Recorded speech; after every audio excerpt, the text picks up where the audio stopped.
Do you know why you still don't feel confident even after trying so many times?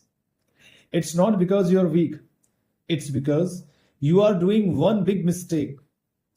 You keep waiting to feel confident first, and then you take action.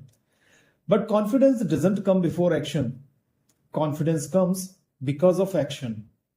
Every time you avoid speaking, every time you stay silent, it means you are training your mind to stay scared.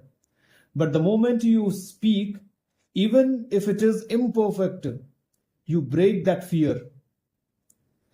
Because no one is born confident. Remember, no one. People become confident by doing things again and again, making mistakes, feeling awkward, still showing up. So from today, change one thing. Don't wait to feel confident. Start acting confident. Speak even if your voice shakes. Try even if you fail. Because that's how real confidence is built. One day you will look back and smile that the person who was scared is now unstoppable.